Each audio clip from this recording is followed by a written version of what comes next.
യാക്കോബ് ഗോഷനിൽ ജോസഫ് ഫറവോയുടെ അടുത്ത് ചെന്ന് പറഞ്ഞു, കാനാൻ ദേശത്തു നിന്ന് എൻ്റെ പിതാവും സഹോദരന്മാരും വന്നിട്ടുണ്ട്. അവരുടെ ആടുമാടുകളും അവർക്കുള്ള സകലതും കൂടെ കൊണ്ടുവന്നിട്ടുണ്ട്. അവരിപ്പോൾ ഗോഷൻ ദേശത്താണ്. തൻ്റെ സഹോദരന്മാരിൽ 5 പേരെ അവൻ ഫറവോയുടെ മുൻപിൽ കൊണ്ടുചെന്നു. അവൻ്റെ സഹോദരന്മാരോട് ഫറവോ ചോദിച്ചു, നിങ്ങളുടെ തൊഴിൽ എന്താണ്? അവർ പറഞ്ഞു, അങ്ങയുടെ ദാസർ ഇടയന്മാരാണ്. ഞങ്ങളുടെ പിതാക്കന്മാരും അങ്ങനെയായിരുന്നു. അവർ തുടർന്ന് പറഞ്ഞു, ഇവിടെ താമസിക്കാനാണ് ഞങ്ങൾ വന്നിരിക്കുന്നത്. കാനാൻ ദേശത്ത് ക്ഷാമം രൂക്ഷമായതുകൊണ്ട് അങ്ങയുടെ ദാസരുടെ കാലികൾക്ക് അവിടെ തീറ്റയില്ല. ദയചെയ്ത് ഗോഷൻ ദേശത്ത് താമസിക്കാൻ ഞങ്ങളെ അനുവദിക്കണം. അപ്പോൾ ഫറവോ ജോസഫിനോട് പറഞ്ഞു, നിന്റെ പിതാവും സഹോദരന്മാരും നിന്റെ അടുത്തേക്ക് വന്നിരിക്കുന്നു. ഈജിപ്ത് ദേശം മുഴുവനും നിനക്ക് അധീനമാണ്. നാട്ടിൽ ഏറ്റവും നല്ല സ്ഥലത്ത് നിന്റെ പിതാവിനെയും സഹോദരന്മാരെയും പാർപ്പിക്കുക. അവർ ഗോഷൻ ദേശത്ത് താമസിക്കട്ടെ.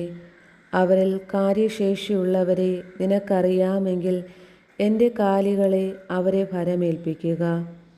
അതിനുശേഷം ജോസഫ് തൻ്റെ പിതാവായ യാക്കോബിനെ ഫറവോയുടെ മുൻപിൽ കൊണ്ടുചെന്നു. യാക്കോബ് ഫറവോയെ അനുഗ്രഹിച്ചു.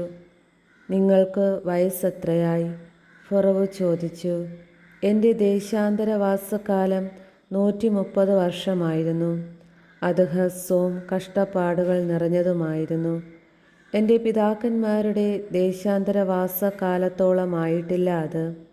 ഫറവോയെ അനുഗ്രഹിച്ചതിനു ശേഷം യാക്കോബ് അവൻ്റെ അടുത്ത് നിന്ന് പോയി. ഫറവോ കൽപ്പിച്ചതുപോലെ ജോസഫ് തൻ്റെ പിതാവിനും സഹോദരന്മാർക്കും ഈജിപ്തിലെ ഒരു ദേശം അവകാശമായി നൽകി.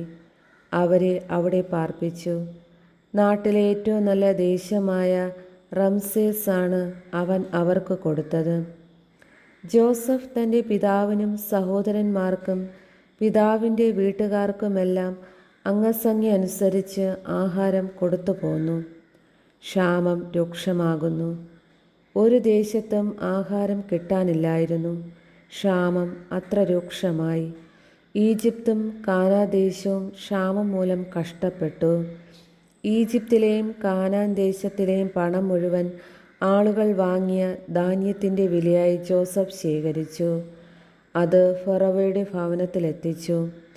ഈജിപ്തിലും കാനാനിലുമുള്ള പണമൊക്കെയും തീർന്നപ്പോൾ ഈജിപ്തുകാർ ജോസഫിൻ്റെ അടുത്ത് വന്ന് പറഞ്ഞു, ഞങ്ങൾക്ക് ആഹാരം തരുക. അങ്ങയുടെ മുൻപിൽ കിടന്നു ഞങ്ങൾ മരിക്കാനിടയാക്കരുത്. ഞങ്ങളുടെ പണമെല്ലാം തീർന്നു പോയി.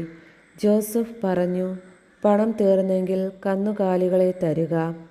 കാലികൾക്ക് പകരമായി ഞാൻ ആഹാരം തരാം. തങ്ങളുടെ കന്നുകാലികളെ അവർ ജോസഫിൻ്റെ അടുത്ത് കൊണ്ടുവന്നു. കുതിരകൾക്കും ആടുമാടുകൾക്കും കഴുതകൾക്കും പകരമായി അവൻ അവർക്ക് ആഹാരം കൊടുത്തു. അവൻ അവരുടെ കന്നുകാലികളെയെല്ലാം പകരമായി അവർക്ക് 1 വർഷത്തേക്ക് ആഹാരം നൽകി. അടുത്ത വർഷം അവർ ജോസഫിൻ്റെ അടുത്ത് ചെന്ന് പറഞ്ഞു, പണം തീർന്ന കാര്യം യജമാനിൽ നിന്ന് ഞങ്ങൾ ഒളിച്ചു വയ്ക്കുന്നില്ല. ഞങ്ങളുടെ കന്നുകാലികളും അങ്ങയുടേതായി. ഞങ്ങളുടെ ദേഹവും നിലവുമല്ലാതെ ഞങ്ങൾക്കിനി ഒന്നും ബാക്കിയില്ലെന്ന് അങ്ങേക്ക് കാണാമല്ലോ. ഞങ്ങളും ഞങ്ങളുടെ നിലവും അങ്ങയുടെ കൺമുൻപിൽ നശിക്കാതിരിക്കാൻ ഞങ്ങളെയും നിലത്തെയും വാങ്ങി പകരം ഞങ്ങൾക്ക് ആഹാരം തരുക. ഞങ്ങളും നിലവും ഫറവോയ്ക്ക് അടിമകളായിരുന്നു കൊള്ളാം. ഞങ്ങൾ മരിച്ചു പോകാതിരിക്കാനും നിലം ശൂന്യമാകാതിരിക്കാനും വേണ്ടി ഞങ്ങൾക്ക് ധാന്യം നൽകുക. അതുകൊണ്ട് ജോസഫ് ഈജിപ്തിലെ നിലം മുഴുവൻ ഫറവോയ്ക്ക് വേണ്ടി വാങ്ങി. ക്ഷാമം വളരെ കഠിനമായി തീർന്നതിനാൽ ഈജിപ്തുകാരെല്ലാവരും തങ്ങളുടെ നിലം വിറ്റു. അങ്ങനെ നിലമെല്ലാം ഫറവോയുടേതായി. ഈജിപ്തിൻ്റെ ഒരറ്റം മുതൽ മറ്റേ അറ്റം വരെയുള്ള സകലരും അടിമകളായി. പുരോഹിതന്മാരുടെ നിലം മാത്രം അവൻ വാങ്ങിയില്ല. പുരോഹിതന്മാർക്ക് ഉപജീവനത്തിനായി ഫറവോ ഒരു വിഹിതം നിശ്ചയിച്ചിട്ടുണ്ടായിരുന്നു. അതിനാൽ അവർ തങ്ങളുടെ നിലം വിറ്റില്ല. ജോസഫ് ജനങ്ങളോട് പറഞ്ഞു, ഇന്ന് ഞാൻ നിങ്ങളുടെയും നിങ്ങളുടെ നിലത്തെയും ഫറവോയ്ക്കായി വാങ്ങിയിരിക്കുന്നു. ഇതാ വിത്ത്, കൊണ്ടുപോയി വിതച്ചു കൊള്ളുവിൻ. കൊയ്യുമ്പോൾ 1/5 ഫറവോയ്ക്ക് കൊടുക്കണം, 4 നിങ്ങളുടേതായിരിക്കും. വിത്തിനായും നിങ്ങൾക്കും വീട്ടുകാർക്കും കുഞ്ഞുങ്ങൾക്കുമുള്ള ആഹാരത്തിനായും അതെടുത്തുകൊള്ളുക. അവർ പറഞ്ഞു, അങ്ങ് ഞങ്ങളുടെ ജീവൻ രക്ഷിച്ചു. യജമാനന് ഞങ്ങളിൽ കൃപയുണ്ടാകണം. ഞങ്ങൾ ഫറവോയുടെ അടിമകളായിരുന്നു കൊള്ളാം. അങ്ങനെ ജോസഫ് ഈജിപ്തിലെ നിലത്തെ സംബന്ധിച്ച് 1/5 ഫറവോയ്ക്ക് എന്നൊരു നിയമം ഉണ്ടാക്കി. അതിന്നും നിലനിൽക്കുന്നു. പുരോഹിതന്മാരുടെ നിലം മാത്രം ഫറവോയുടേതായില്ല. യാക്കോബിൻ്റെ അന്ത്യാഭിലാഷം. ഇസ്രായേൽ ഈജിപ്തിലെ ഗോഷൻ ദേശത്ത് പാർത്തു. അവർക്കവിടെ ധാരാളം സ്വത്തുണ്ടായി. അവർ സന്താന സമൃദ്ധിയുള്ളവരായി പെരുകി. യാക്കോബ് ഈജിപ്തിൽ 17 വർഷം ജീവിച്ചു. യാക്കോബിൻ്റെ ആയുഷ്കാലം 147 വർഷമായിരുന്നു. മരണസമയമടുത്തപ്പോൾ ഇസ്രായേൽ ജോസഫിനെ വിളിച്ചു പറഞ്ഞു, നിനക്ക് എന്നിൽ പ്രീതിയുണ്ടെങ്കിൽ എന്നോട് വിശ്വസ്തമായും സത്യസന്ധമായും പ്രവർത്തിക്കാമെന്ന് എൻ്റെ തുടയ്ക്ക് കീഴെ കൈവച്ച് സത്യം ചെയ്യുക.